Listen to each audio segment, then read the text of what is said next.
Et de ce pass sanitaire européen, on en parle avec Anne-Sophie Pelletier. Elle est députée européenne, la France insoumise. Bonsoir, merci d'avoir accepté notre invitation. Alors d'abord, une première réaction suite à cet accord sur la mise en place donc d'un pass sanitaire européen. Est-ce que c'est une bonne mesure ?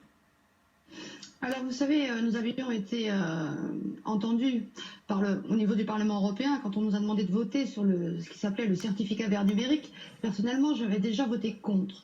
Donc est-ce que c'est une bonne nouvelle ? Je ne sais pas, je ne pense pas. Je ne suis pas rassurée de ce pass sanitaire qui pour moi va quand même continuer à créer des discriminations et qui finalement ne va pas arranger grand-chose puisque ça n'enlèvera pas la circulation du virus, ça on peut en être sûr.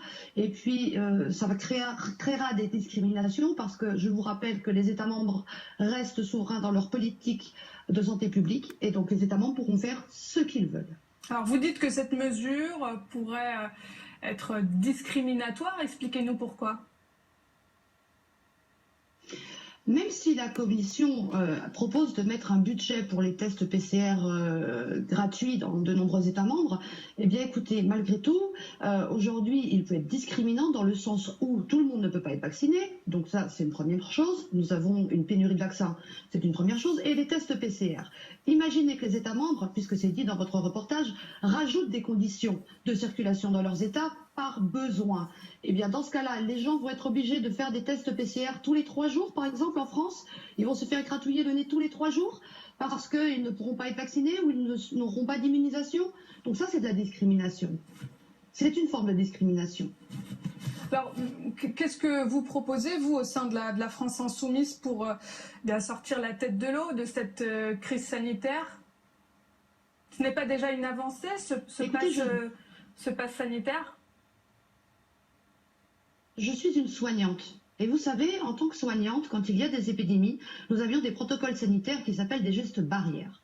Je trouve que les Français ont été particulièrement respectueux des gestes barrières.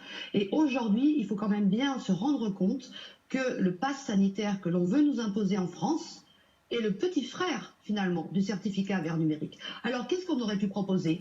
Eh bien, on aurait pu proposer, par exemple, si on avait mis assez d'argent dans les tests salivaires, eh bien, plutôt que d'avoir des passes sanitaires comme on va avoir en France, eh bien, d'avoir des tests salivaires qui prennent pas longtemps pour avoir un résultat. Et là, il n'y aurait pas eu une forme de discrimination, ni à vous faire... Est-ce que vous avez envie, d'aller vous faire gratouiller le nez tous les 3 jours parce que vous ne pourrez pas être vacciné ? Est-ce que nous avons un délai d'immunité ? Nous ne savons pas exactement. Donc, à un moment donné, ce pass sanitaire va réduire nos libertés fondamentales. Et je lance encore une fois une alerte, parce que je pensais que vous alliez m'interroger là-dessus, sur les données personnelles de santé. J'aimerais bien savoir où est-ce qu'elles vont aller, parce qu'il existe un principe qui est extrêmement sacré, c'est le secret médical. Alors, est-ce que nos données personnelles de santé vont être sous le sceau de ce secret médical ? Je n'en suis pas sûre. C'est quelque chose qui vous inquiète ? Vous pensez qu'elles ne pourront pas être suffisamment protégées par ce pass sanitaire ? Mais de toute façon, le verre est déjà dans le fruit concernant nos données de santé. Si vous avez regardé hier ce reportage sur de Cash Investigation, vous avez vu qu'en donnant votre carte vitale, eh bien, vos données médicales avaient été absorbées et données aux grands labos. Vos téléphones portables, avec cette application Tous Anti-Covid et cet affluent qui va être finalement votre passe sanitaire, vos téléphones sont vos premiers dénonciateurs. Donc vos données personnelles de santé ne seront absolument pas protégées avec le pass sanitaire. Est-ce que ce pass sanitaire... Aujourd'hui, la majeure... Pardon, excusez-moi, je vous écoute. Non, je me demandais en fait si ce pass sanitaire, il ne remettait pas en cause quelque part l'espace Schengen, créé en 1995 et qui permet la mise en libre circulation des personnes, puisque sans ce pass sanitaire, on ne pourra pas se déplacer au sein des pays de l'UE. Mais vous avez totalement raison.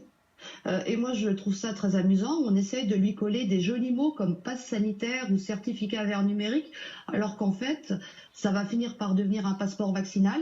Et évidemment qu'avec le passe sanitaire, eh bien, les États membres remettent des frontières. Et rappelez-vous, Thierry Breton disait qu'il ne serait pas obligatoire. Et comme je le rappelle, les États membres peuvent faire ce qu'ils veulent parce qu'ils restent souverains. Quelques jours après, Clément Beaune nous disait qu'il serait obligatoire. Je le dis très honnêtement, le pass sanitaire ne changera pas les choses sur la propagation du virus. Moi, j'en suis intimement persuadée. Le virus n'a pas de passeport et donc ne permettra pas, en tout cas, à ce que la situation s'améliore. Par contre, je comprends qu'il faille retrouver de la vie. Il faut retrouver de la vie, évidemment. Mais la liberté qu'on nous prône avec le pass sanitaire n'est qu'une liberté chimérique, finalement, qui piétine largement nos libertés fondamentales. Anne-Sophie Pelletier, merci d'avoir répondu à nos questions. Je rappelle que vous êtes députée européenne, La France Insoumise. Merci beaucoup.